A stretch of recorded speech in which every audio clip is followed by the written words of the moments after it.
রমজান মাসে একটা অনুরোধ করবো, আল্লাহর ওয়াস্তে কৃত্রিম সংকট তৈরি করে মানুষকে কষ্ট দিয়েন না, বরং এই মাসে আপনি দাম আরো কমিয়ে দেন, আল্লাহ আপনার রিজিকে বারাকা দিবেন ইনশাআল্লাহ।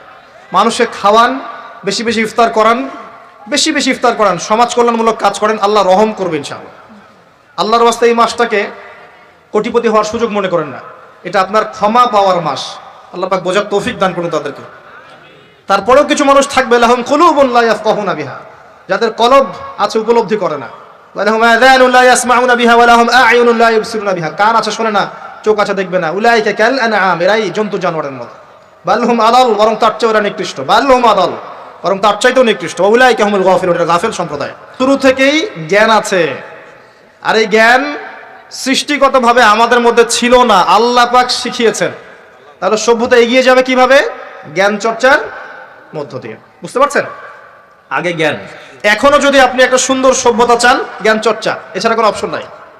জ্ঞান এর চর্চা, প্রসার প্রচার, সভ্যতা সমাজ সুন্দর হবে ইনশাআল্লাহ। এরপর কি হলো? সভ্যতা এগিয়ে গেল কিভাবে?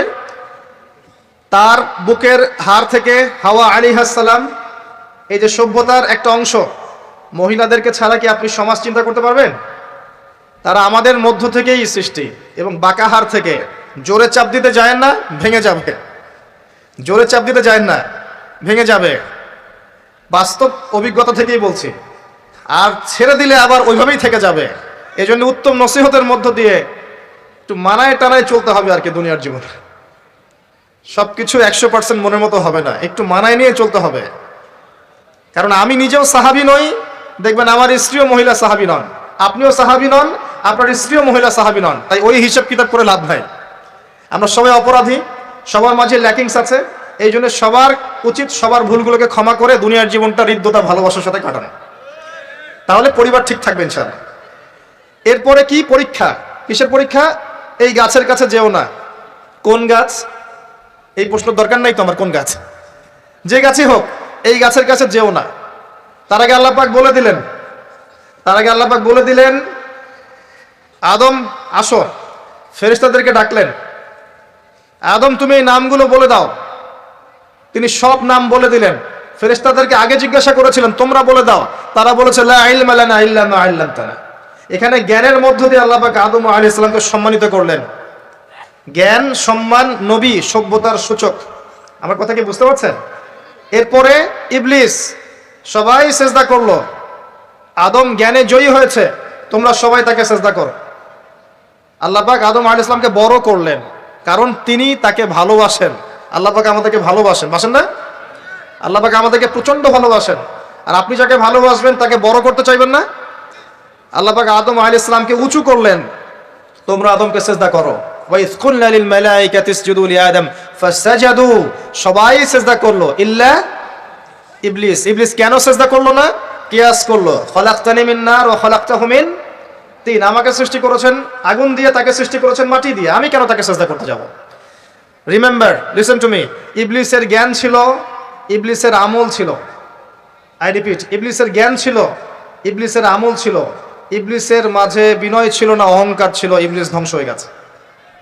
যদি আমাদের জ্ঞান, আমাদের ডিগ্রি, আমাদের সার্টিফিকেট আমাদেরকে অহংকারী বানায়, আমরা ইবলিসের কাতারভুক্ত হয়ে যাব, নাউযুবিল্লাহ। ঠিক আছে? এবার ইবলিসকে বের করে দেওয়া হলো, চিরস্থায়ী জাহান্নামী, অভিশপ্ত করা হলো। আদম এবং হাওয়া আলাইহিস সালাম জান্নাতে রাখা হলো। গাছের কাছে যেও না, তারা চলে গেলেন। কিভাবে চলে গেলেন? এখানে আসেন। ইবলিস এসে ওয়াসওয়াসা দিয়েছে। কি ওয়াসওয়াসা সেটা শোনেন। এটা একটা ভালো প্রশ্ন। কোন ওয়াসওয়াসায় পড়ে তারা এই কাজটা করে ফেললেন? এটা সূরা তহার মধ্যে আছে। কোন সূরা? তহা। এখানে আল্লাহ পাক বলেছেন, ইবলিস এসে বলেছিল যে তোমরা যদি ওই গাছের কাছে যাও এবং এর ফল খাও, তাহলে তোমরা চিরস্থায়িত্ব লাভ করবে। চিরস্থায়িত্ব, অমর হয়ে যাবে, অমর। কথা বুঝতে পারছেন? অমরত্ব। অমরত্বের টোপ দিয়ে ইবলিস এভাবে ওয়াসওয়াসা দিয়েছে আমাদের পিতাকে, আমাদের মাকে। এর ফলশ্রুতিতে আল্লাহ রাব্বুল আলামিন আমাদেরকে নামিয়ে দিয়েছেন পৃথিবীতে। আল্লাহ পাক নামিয়ে দেওয়ার সময় আদম এবং হাওয়া আলাইহিস সালাম তাদেরকে ক্ষমা করে দিয়েছেন, কিন্তু একটা সময় দিয়েছেন, এখন আর জান্নাতে থাকা হবে না, পৃথিবীতে চলে যাও, এখানেও চিরস্থায়ী জীবন পাবে না, নির্দিষ্ট সময় থাকবে। এর মধ্যে আমি তোমাদের রিজিক দিব, তোমাদেরকে আমি খাবার দিব, বাসস্থান দিব, সবকিছু দিব, স্ত্রী সন্তান যা যা লাগে মৌলিক চাহিদা সব দিব। তখন যদি তোমরা আমার হেদায়েতকে মেনে চলো আবার জান্নাতে ফিরে আসবে, যদি না মানো ইবলিসের সাথে জাহান্নাম। কথা ক্লিয়ার? সহজ সরল জীবন দর্শন, দ্য ফিলোসফি অফ লাইফ। এত দর্শন শেখার দরকার নাই। আমরা দর্শনের বই পড়তে পড়তে মাথা খারাপ হয়ে গেছে। পশ্চিমা দর্শন, জৈন দর্শন, চারবাক দর্শন, ইউরোপিয়ান দর্শন, আধুনিক দর্শন পড়তে পড়তে অবস্থা খারাপ। মার্ক্সীয় দর্শন। সুবহানাল্লাহ, একটা সহজ সরল জীবন দর্শন আল্লাহ দিয়েছেন সূরা বাকারার আয়াত নাম্বার 38 এবং 39, দুইটা আয়াত। কি দর্শন? আল্লাহ বলছেন, কুল নাহবিতু মিনহা জামিআ, আমি আল্লাহ বললাম তোমরা সবাই নেমে যাও। কারা কারা সবাই? আদম, হাওয়া, ইবলিস, তোমরা নেমে যাও পৃথিবীতে। ফাইম্মা ইয়াতিয়ান্নাকুম মিন্নি হুদান, তোমাদের কাছে আমার পক্ষ থেকে হেদায়েত আসবে। কি আসবে? এই যে তাওরাত, জাবুর, ইনজিল, কোরআন, আল্লাহর বাণী, ওহী, এগুলো আসবে, রাসূল আসবেন। ফামান তাবিআ হুদায়া ফালা খাউফুন আলাইহিম ওয়ালা হুম ইয়াহজানুন, যে বা যারাই আমার এই হেদায়েতকে মেনে চলবে তাদের বিন্দু মাত্র ভয় নাই, কোনো টেনশন নাই, কোনো ভাবনা নাই, ইনশাআল্লাহ আবার জান্নাতে ফিরে আসবে ইনশাআল্লাহ। সুসংবাদ, ঠিক আছে? তারপরের আয়াত আল্লাহ পাক বলছেন, ওয়াল্লাযীনা কাফারু ওয়া কাযযাবু বিআয়াতিনা, কিন্তু যারা আমার আয়াতকে মিথ্যা প্রতিপন্ন করবে এবং অস্বীকার করবে, কুফরি করবে, ফাউলাইকা আসহাবুন নার, এরা হবে জাহান্নামের অধিবাসী। কার সাথে? ইবলিসের সাথে। হুম ফিহা খালিদুন, তারা সেখানে চিরস্থায়ী হবে। সহজ সরল জীবন দর্শন, দ্য ফিলোসফি অফ লাইফ। মানলেই শান্তি, না মানলেই অশান্তি। এরপর একটা চ্যালেঞ্জ, ইবলিস চ্যালেঞ্জও করছে, আল্লাহ তুমি আমাকে বের করে দিয়েছো, ঠিক আছে, আমি আদম সন্তানের ডান দিক থেকে আসব, বাম দিক থেকে আসব, সামন থেকে আসব, পিছন থেকে আসব, তাকে আমি জাহান্নামের পথে নিয়েই ছাড়ব। এটা মনে রাখেন মাথার মতো, ইবলিসের চ্যালেঞ্জ। আর আল্লাহ পাকও সতর্ক করলেন, ইন্নাহু লাকুম আদুউম মুবিন, সে তোমাদের স্পষ্ট শত্রু। এবার পৃথিবীতেও নামিয়ে দিলেন, হেদায়েতও পাঠাচ্ছেন, নবী রাসূল পাঠিয়েছেন। সভ্যতা আস্তে আস্তে এগিয়ে চললো। সভ্যতায় দুইটা শক্তি দেখতে পাচ্ছেন, একটা আল্লাহর পক্ষ থেকে আসা শক্তি, একটা শয়তানি শক্তি। এই দুটো নিয়ে সভ্যতা এগিয়ে চলছে। আবারও বলছে, সভ্যতা শুরু হয়েছে নবী দ্বারা, রোমকদের দ্বারা নয়। সভ্যতা শুরু হয়েছে নবী দ্বারা। মানুষ আগে গাছের ছাল পাতা পরে থাকতো না। সূরা আরাফে আল্লাহ পাক বলেছেন, আমি মানুষের জন্য, আদম হাওয়া আলাইহিস সালাম, তাদের জন্য লেবাস পাঠিয়েছি, পোশাক পাঠিয়েছি। আমি লেবাস নাজিল করেছি উপর থেকে। লোহার খনি দেখেছেন? লোহার খনি কেউ কি বিশ্বাস করবে যে লোহা মহাকাশ থেকে পৃথিবীতে এসে পড়েছে? ওয়ানজালনাল হাদিদ, আল্লাহ পাক বলছে আমি হাদিদ নাজিল করেছি। কোরআন নাজিল করা বোঝেন? কোরআন নাজিল মানে কি? আল্লাহর উপর থেকে কোরআন আসেনি। জিবরাইল আলাইহিস সালাম কোরআন নিয়ে আসছেন না নিচে মুহাম্মদ সাল্লাল্লাহু আলাইহি ওয়াসাল্লামের কাছে? এই যে কোরআন নাজিল হচ্ছে, আনজালা। আল্লাহ পাক এই কথা বলছেন যে লোহা আমি নাজিল করেছি। লোহার একটা অণু আপনি তৈরি করতে পারবেন পৃথিবীতে ল্যাবে বসে? সুবহানাল্লাহ। আল্লাহ পাক নাজিল করেছেন। ঠিক একইভাবে আল্লাহ পাক পোশাক নাজিল করেছিলেন আদম এবং হাওয়া আলাইহিস সালাম তাদের জন্য। তারা গাছের ছাল পাতা পরে ঘোরাফেরা করতেন না। বোগাস কথাবার্তা শেখায় মানুষকে। এবং কৃষিকাজ, আপনার প্রযুক্তি, আপনার পরিবার গঠন, সন্তান প্রতিপালন, একজন মানুষের জীবন যাপনের জন্য যত কিছু প্রয়োজন, সব জ্ঞান আল্লাহ পাক আদম আলাইহিস সালামকে শিক্ষা দিয়েছিলেন। দুনিয়াতে আসার পরে যখন যেটা প্রয়োজন হয়েছে, ওহী নাজিল হয়েছে, জিবরাইল আলাইহিস সালাম তাকে শিখিয়ে দিয়েছেন। মানুষ গুহার মধ্যে ছবি এঁকে এঁকে থাকতো। আর এরা বলছে আদম আলাইহিস সালাম বানর থেকে হয়েছেন, নাউযুবিল্লাহ। সুবহানাল্লাহ। এটা যারা বিশ্বাস করে তারা সরাসরি কোরআনের সাথে কুফরি করছে, স্পষ্ট কাফের। আদম আলাইহিস সালাম আল্লাহ পাক তাকে হাত দিয়ে সৃষ্টি করেছেন, নিজের হাতে সৃষ্টি করেছেন। তিনি বানর থেকে মানুষ হননি।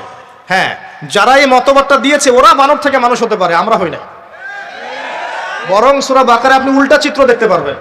সূরা বাকারা দেখবেন, পড়তে পড়তে দেখবেন একটা জায়গায় আছে যে শনিবারের সীমা লঙ্ঘন করার জন্য কিছু মানুষকে, বনু ইসরাইলের কিছু মানুষকে আল্লাহ পাক মানুষ থেকে বানর বানিয়ে দিয়েছেন। আছে না দলিল? তাহলে এটার প্রমাণ পাওয়া যাচ্ছে। সুবহানাল্লাহ। আসেন, সভ্যতা এগিয়ে চললো। সভ্যতা দুটো শক্তি, আল্লাহর বিধান, আল্লাহ নাজিলকৃত পবিত্র তাওহীদ, এবং অপর সাইডে আছে শয়তানের শিরক। কথা কি বুঝতে পারছেন? দিন দিন এগিয়ে চলতে লাগলো। প্রথম কি ক্রাইমটা হলো পৃথিবীতে? সভ্যতার প্রথম ক্রাইম হয়েছে হাবিল কাবিল। কে কাকে হত্যা করেছে? কাবিল হাবিলকে হত্যা করেছে কি কারণে? ঈর্ষা। ঈর্ষা। এখান থেকে এই সভ্যতার শিক্ষা কি? শিক্ষা হচ্ছে এটাই, আজকের দিনেও যদি আমরা হাবিল আর কাবিলের মতো, এই যে কাবিল যেমন করে ঈর্ষা পরায়ণ হয়ে হাবিলকে হত্যা করেছে, এই ঈর্ষা ত্যাগ না করতে পারি, তাহলে এ উম্মার তাকদিরে খারাপই আছে। কথা কি বোঝা যায়? আমরা এখন পর্যন্ত সেই কাবিলের সুন্নত ত্যাগ করতে পারি নাই। ভিতরটা হিংসা দিয়ে ভর্তি, জর্জরিত। এগুলো যদি খুলে আল্লাহ পাক দেখাতে পারতেন জনগণের সামনে, লজ্জায়, দুর্গন্ধে, ধিক্কার জানাতে জানাতে আপনি আমার লেকচারও শুনতে আসতেন না। হ্যাঁ, যদি আমার কলিজাটাকে খুলে আল্লাহ পাক দেখাতেন যে দেখো এর কলিজার মধ্যে কি পরিমাণ হিংসা আছে, ঈর্ষা আছে, দুনিয়ার লোভ আছে, লালসা আছে, পরশ্রী কাতরতা আছে, দুর্গন্ধে আপনি আমার লেকচার শুনতে আসতেন না। জি, এটা সৌভাগ্য যে আমাদের ভিতরটা আল্লাহ পাক দেখান না। আল্লাহ পাক আমাদের কলবটাকে পরিষ্কার করুন, আত্মশুদ্ধি দান করুন, আল্লাহর নূর দান করুন এবং ঈর্ষা ত্যাগ করার তৌফিক আল্লাহ পাক দান করুন। এবার আসেন, সভ্যতা এগিয়ে চলছে, লেকচারটা একটু লম্বা হতে পারে, একটু ধৈর্য ধরেন। সভ্যতা এগিয়ে চলছে, আদম আলাইহিস সালামের যুগে কোনো পাপাচার খুব একটা দেখা যাচ্ছে না, শুধু এই পাপাচার ছাড়া। এর পরের জেনারেশনে গিয়ে দেখছি নূহ আলাইহিস সালামের কওম। কার কওম? নূহ আলাইহিস সালাম। 5 জন বড় বড় নবীর একজন। 5 জন বড় বড় নবীর নাম নূহ আলাইহিস সালাম, ইব্রাহিম, মূসা, ঈসা, মুহাম্মদ সাল্লাল্লাহু আলাইহি ওয়াসাল্লাম। আমি কিন্তু শেষে প্রশ্ন করব, উত্তর দিতে হবে, ঠিক আছে? ইনশাআল্লাহ। সঠিক উত্তর দিতে পারলে পুরস্কার, না পারলে যে পারবে তাকে আপনি হাদিয়া দিবেন, আপনার পকেট থেকে হাদিয়া নিয়ে তাকে দেওয়া হবে ইনশাআল্লাহ। তো নূহ আলাইহিস সালামের যুগে কি শিরক, প্রথম শিরকের পাপ মানুষ দেখলো। ইয়াগুস, ইয়াউক, নাসর এরকম কিছু মূর্তি ছিল, এই মূর্তিগুলো তার উপাসনা করা শুরু করলো। বাই দ্য ওয়ে, এই মূর্তিগুলো কিন্তু তারা হাতে তৈরি করে নাই। আমার কথাটা ভালো করে বোঝেন, এই মূর্তিটা তারা আসলে অটোমেটিকলি হাতে তৈরি করে নাই। এই মূর্তিটা তৈরি করার পিছনে শয়তান তাদেরকে ওয়াসওয়াসা দিয়েছিল। কি ওয়াসওয়াসা দিয়েছিল? এই ব্যক্তিরা ছিল আগের সময়কার বুজুর্গ ব্যক্তি। বুজুর্গ ব্যক্তি বোঝেন, পরেশগার বুজুর্গ ব্যক্তি। তো শয়তান এদেরকে বুঝিয়েছিল, যদি তোমরা বুজুর্গ ব্যক্তিদের, আল্লাহওয়ালা মানুষদের মূর্তি তৈরি করে মসজিদের বাইরে রাখো, তাদেরকে দেখলে তোমাদের ইবাদতে মনোযোগ বাড়বে। শয়তান এই ওয়াসওয়াসা দিয়েছিল। ওই জেনারেশন তাই করলো। ওই জেনারেশন যখন চলে গেল, পরের প্রজন্মকে শয়তান ওয়াসওয়াসা দিল, আরে মসজিদের বাইরে কেন, ভেতরেই রাখলে হয়। তারা ভেতরে নিয়ে আসলো, এই জেনারেশন শেষ হয়ে গেল। তারপরে আরেকটা জেনারেশন আসলো, ওদেরকে শয়তান বুঝালো সরাসরি এদের কাছে চাইলেই হয়। শিরক শুরু হলো। আপনি কি বুঝতে পারছেন কিভাবে শিরক শুরু হয়েছে বিশ্বে? এবার নূহ আলাইহিস সালাম 950 বছর তার কওমকে দাওয়াত দিলেন, শিরক ছেড়ে দাও, শিরক ছেড়ে দাও। কত বছর? 9টা শতাব্দী, 9.5 শতাব্দী তিনি তার উম্মাহকে দাওয়াত দিলেন, শিরক ছেড়ে দাও। তার স্ত্রী পর্যন্ত তার কথা শুনলো না, তার ছেলেও তার কথা শুনলো না। দাওয়াতটা কেমন ছিল? আমাদের মতো এই যে লাক্সারিয়াস বসে বসে দাওয়াত দেয় এমন নয়। দাওয়াতটা এমন ছিল, নূহ আলাইহিস সালাম নিজেই বলছেন, ইন্নী দাআউতু কওমি লাইলা ওয়া নাহার। আল্লাহ, আমি আমার কওমকে দিন রাত দাওয়াত দিয়েছি, দিন রাত 24 ঘন্টা। ওয়ালাম ইয়াজিদহুম দুআই ইল্লা ফিরারা। আমার দাওয়াত শুনে মানুষ খালি পালিয়েই গেছে, পালিয়েই গেছে। এরকম করে দাওয়াত দিয়েছে, এমন ভাবে দাওয়াত দিয়েছেন, শেষে সমাজের মানুষ শুনছে না, পরিবারের লোকও কথা শুনছে না। তখন হাত উঁচু করে বলছেন, রব্বি আন্নী মাগলুবুন ফান্তাসির। আল্লাহ, আমি পরাজিত, আমাকে সাহায্য কর। তখন আল্লাহ পাক প্লাবন পাঠালেন, ধ্বংস হয়ে গেল জালেম। আর যারা মুমিন তাদেরকে আল্লাহ পাক উদ্ধার করলেন কিস্তিতে করে। সভ্যতার সংকট বুঝতে পারছেন? সভ্যতার সংকট মানে হচ্ছে শিরক। যখন সভ্যতায় শিরক এসেছে, আল্লাহ পাক তাওহীদ পন্থীদেরকে বাঁচিয়েছেন, মুশরিকদেরকে ধ্বংস করে দিয়েছে। এবং এই মুশরিকদেরকে আল্লাহ পাক পরকালেও জাহান্নামের আগুনে জ্বালাবেন, আর তাওহীদ পন্থীদেরকে আল্লাহ পাক পরকালে জান্নাত দিবেন ইনশাআল্লাহ। এই সভ্যতা এগিয়ে যাচ্ছে, এরপরে আরো এগিয়ে গেল। সব তো বলার সময় নাই, কয়েকটা বলছি। এগিয়ে যেতে যেতে একটা কওম আসলো, একটা সভ্যতা আসলো, যারা এত শক্তিশালী, ফিজিক্যাল স্ট্রাকচার এত লম্বা চওড়া, মানে এক একজন তাল গাছের সমান সমান লম্বা মানুষ, আদম সন্তান। পাহাড় কেটে কেটে বাড়ি নির্মাণ করে। এবং তাদের এই সভ্যতা সম্পর্কে আল্লাহ পাক বলেছেন যে লাম ইউখলাক মিসলুহা ফিল বিলাদ।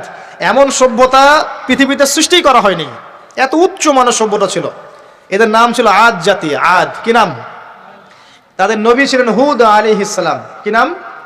হুদ আলাইহিস সালাম। তিনি দাওয়াত দিলেন একই স্টাইলে, আল্লাহর ইবাদত করো, আমার আনুগত্য করো, শিরিক করো না, ইত্যাদি ইত্যাদি। কওম তার কথা শুনলো না। অল্প কিছু মানুষ শুনলো, তাদেরকে তিনি সাথে নিয়ে চলে গেলেন। আল্লাহ পাক জালেমদেরকে ধ্বংস করে দিলেন। একই সুন্নাহ। কিভাবে ধ্বংস করলেন? ঝঞ্ঝা বায়ু দিয়ে, এমন বাতাস, যে বাতাসে পুরো কওম উড়ে চলে গেল খেজুর গাছের মতো, খেজুর গাছের ডালের মতো পড়ে থাকলো। যারা বলতো মান আশাদ্দু মিন্না কুওয়া, আমাদের চেয়ে শক্তিশালী আর কে আছে, আল্লাহ পাক ওদেরকে বাতাস দিয়ে উড়িয়ে শেষ করে দিলেন। সুবহানাল্লাহ। এরপরে আরেকটা সভ্যতা আসলো, যার নাম সামুদ। তাদের নবীর নাম সালেহ আলাইহিস সালাম। তারাও আজ জাতির ভাই, ওরাও ফিজিক্যালি অনেক স্ট্রং ছিল। একইভাবে নবী দাওয়াত দিলেন, তারা কবুল করলো না। আল্লাহ পাক ওই মুমিনদেরকে উদ্ধার করলেন, বাকিদেরকে বজ্রপাত দিয়ে ধ্বংস করে দিলেন। কি দিয়ে ধ্বংস করলেন? বজ্রপাত। বজ্রপাতের প্রচন্ড শব্দে কর্ণঘোর ফেটে গেল, তারা তাদের ঘরের সামনেই পড়ে থাকলো। এটা একটা কম ছিল, যেই কমটাকে বলা হয়েছিল যে সময় আছে তোমাদের সামনে, তোমরা চাইলে তওবা করে ফিরে আসতে পারো, অথবা 3 দিন ভোগবিলাস করতে পারো, ধ্বংস আসবে, আযাব আসবে। ওরা বলেছিল বরং আমরা 3 দিন ভোগবিলাস করে নেব। কোন সম্প্রদায়ের সাথে এই আকীদাটা মিলছে? বর্তমান যুগের কোন সভ্যতার সাথে এই আদর্শটা মিলছে? কথা কি বুঝতে পারেন? কারা শিখায় মানুষকে খাও দাও ফুর্তি করো, খাও দাও ফুর্তি করো, কালকের কি চিন্তা, আজকেই বেঁচে নাও? কারা শিখায়? এই যে সালেহ আলাইহিস সালামের কওম এমন ছিল, তওবা করে ফিরে আসো। ওরা বলছে না, 3 দিন সময় আছে, খেয়ে নিয়ে ফুর্তি করে নিব। জেনা, মদ, খাওয়া দাওয়া সব চললো। তৃতীয় দিন সকালবেলা ফজরের সময় বিকট শব্দে ওদের কর্ণঘোর আল্লাহ ফাটিয়ে দিলেন, এবং ঘরের সামনে চিৎপটাং হয়ে পড়ে থাকলো। কম শেষ, ডিস্ট্রয়। এখনো হিজাজ অঞ্চলে তাদের ধ্বংসাবশেষ দেখা যায়, অনলাইনে সার্চ করে দেখেন।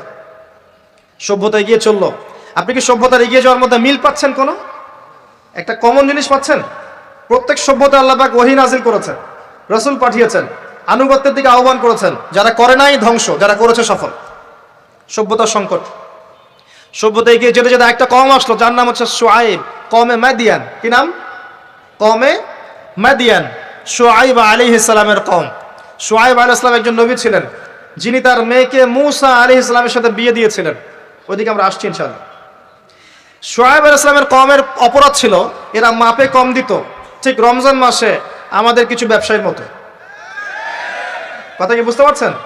ওরা অপেক্ষায় থাকে কখন রমজান আসবে, তার আগে সব সিন্ডিকেট করে ফেলবো, কৃত্রিম সংকট তৈরি করব, মানুষ তারপরে আমাদের পিছনে হন্য হয়ে ঘুরবে, তেল পাবে না, ডাল পাবে না, চাল পাবে না, এবং গভর্নমেন্টকে বিব্রত করবে। এভাবে গভর্নমেন্টকে বিব্রত করে ফেলে। পরে দেখতে পাচ্ছেন না কি হচ্ছে? মানুষ, বৃদ্ধা মহিলা দৌড় দিচ্ছে ট্রাকের পিছনে, বাবা একটা আমাকে একটা মানে হ্যাঁ একটা টোকেন দিয়ে যাও, অন্তত একটা পলিথিন আমাকে দিয়ে যাও, এটা বলে ট্রাক ধরে ধরে দৌড়াচ্ছে একজন বৃদ্ধা মহিলা। তারাও আমাদের দেশের মানুষ, আর এই ব্যবসায়ীরাও আমাদের দেশেরই মানুষ। কৃত্রিম সংকট, আল্লাহ পাক কৃত্রিম সংকট যারা তৈরি করে তাদের কি শাস্তি দিচ্ছেন একটু পরে দেখাচ্ছে। তারা শুআইব আলাইহিস সালামের কওম মাপে কম দিত এবং ডাকাতি করতো। কি করতো? ডাকাতি। আমরাও কিন্তু কম করি না ডাকাতি। এখন আমরা নেক্সট সুরতেও ডাকাতি করি, বৎসুরতেও ডাকাতি করি, করি না? অনেকে তো কোটটাই পরে ডাকাতি করে, কোটটাই পরে বড় বড় মাপের ডাকাতি করে। কারণ আপনি কোটটাই পরলে তো ধরতে পারবেন না কলার, সাথে তো প্রোটেকশন আছে। হ্যাঁ, দেখবেন বাধ্য হয়ে বলতে হচ্ছে। দেখবেন কোথাও যাবেন, টিকিটের দাম দেখবেন 5,000 টাকা বা 6,000 টাকা, হঠাৎ দেখবেন দাম চলে গেছে 23,000 টাকা, 20,000 টাকা। সুবহানাল্লাহ। কোটটাই পড়ে আছে, আপনি কিছু বলতে পারবেন না, কিছু বলতে পারবেন না। সব ক্ষেত্রে এগুলো চলছে। স্যুট বুট পরে বসে থাকবো সুদী ব্যাংকে, মানুষের রক্ত চুষে খাচ্ছে। অনেক সময় দেখা যায় দিনের লেবাস পরেও আমরা জনগণের টাকা পয়সা লুটে খাই। হ্যাঁ, তো যে ডাকাতি করতো শুআইব আলাইহিস সালামের কওম, এবং তারা মাপে কম দিত। রমজান মাসে একটা অনুরোধ করবো, আল্লাহর ওয়াস্তে কৃত্রিম সংকট তৈরি করে মানুষকে কষ্ট দিয়েন না, বরং এই মাসে আপনি দাম আরো কমিয়ে দেন, আল্লাহ আপনার রিজিকে বারাকা দিবেন ইনশাআল্লাহ। মানুষকে খাওয়ান, বেশি বেশি ইফতার করান, বেশি বেশি ইফতার করান, সমাজ কল্যাণমূলক কাজ করেন, আল্লাহ রহম করবে ইনশাআল্লাহ। আল্লাহর ওয়াস্তে এই মাসটাকে কোটিপতি হওয়ার সুযোগ মনে করেন না, এটা আপনার ক্ষমা পাওয়ার মাস। আল্লাহ পাক বোঝার তৌফিক দান করুন তাদেরকে। তারপরেও কিছু মানুষ থাকবে লাহুম কুলুবুন লা ইয়াফকাহুনা বিহা, যাদের কলব আছে উপলব্ধি করে না। ওয়ালাহুম আযানুন লা ইয়াসমাউনা বিহা ওয়ালাহুম আ'য়ুনুন লা ইবসিরুনা বিহা, কান আছে শোনে না, চোখ আছে দেখবে না। উলাইকা কাল আনআম, এরাই জন্তু জানোয়ারের মতো। বালহুম আদাল, বরং তার চেয়ে ওরা নিকৃষ্ট। বালহুম আদাল, বরং তার চাইতেও নিকৃষ্ট। উলাইকা হুমুল গাফিলুন, এরা গাফিল সম্প্রদায়। আসেন, মাপে কম দেওয়া ডাকাতি করার কারণে আল্লাহ পাক কি করলেন? আল্লাহ পাক এই মাদিয়ান জাতি ইতিহাসে প্রথমবার, সভ্যতায় প্রথমবার এই মাদিয়ান জাতিকে আল্লাহ পাক ভূমিকম্প দিয়ে ধ্বংস করেছে। ভূমিকম্প দিয়ে আল্লাহ পাক ধ্বংস করেছেন ওয়ার্ল্ড হিস্ট্রিতে প্রথম এই মাদিয়ান কওমকে। আর এই ভূমিকম্প আখিরুজ্জামানেও আসবে, বড় বড় তিনটা, একটা পূর্ব দিকে, একটা পশ্চিমে, আর একটা বিশ্বের মাঝখানে। অপেক্ষা করতে থাকেন এবং প্রস্তুতি গ্রহণ করতে থাকেন, সামনে আসবে ইনশাআল্লাহ আযজা ওয়া জাল। কারো ঠেকানোর ক্ষমতা নাই, বিকজ এটা হাদিসে লেখা আছে, কিছু করার নাই। একটা কাজই করার আছে, পরকালের ফিকির করা আর মৃত্যুর প্রস্তুতি গ্রহণ করা। আসেন, এরপর কি হলো? সভ্যতা এগিয়ে চললো। নবী মূসা আলাইহিস সালামের কওম আসলো, বনু ইসরাঈলের ঘটনা আপনারা জানেন। এর আগে একটা স্কিপ করে গেছে, ওইদিকে আসছি। এর আগে ইব্রাহিম আলাইহিস সালাম ছিলেন, মনে আছে? ওই যে নমরুদ, ইব্রাহিম আলাইহিস সালাম বাবা তার আহ্বানে সাড়া দিচ্ছে না, বাড়ির থেকে চলে গেলেন, স্ত্রী সারা কিনে চলে গেলেন, সেখানে থাকা শুরু করলেন। পরে হাজারা আলাইহিস সালামকে বিয়ে করলেন, সেখান থেকে আবার মক্কা, সেখানে সন্তানকে জবাই করার ফিতনা, পরীক্ষা, সফল হলেন, প্রত্যেকটা ক্ষেত্রে সফল হলেন। আল্লাহ রাব্বুল আলামিন তাকে বলেছেন যে ইব্রাহিম একাই একটা উম্মাহ। আল্লাহ পাক তাকে অগ্নি পরীক্ষা নিলেন, অগ্নি পরীক্ষাতেও তিনি পাশ করলেন। নমরুদকে আল্লাহ পাক ধ্বংস করলেন, ইব্রাহিমকে বিজয় করলেন। বলেন সুবহানাল্লাহ। সভ্যতার একই চিত্র। এবার মূসা আলাইহিস সালামের সময় আপনি গিয়ে দেখবেন ফেরাউনকে আল্লাহ পাক দলবল সহ ডুবিয়ে মারলেন। মূসা আলাইহিস সালাম বনী ইসরাঈলকে আল্লাহ পাক উদ্ধার করলেন। একই চিত্র। সভ্যতার সংকট, বুঝতে পারছেন? সভ্যতার সংকটের মধ্যে যখনই আপনি দেখবেন শিরক আছে, আল্লাহর অবাধ্যতা আছে, নবীর আনুগত্য নাই, ধ্বংস। যখনই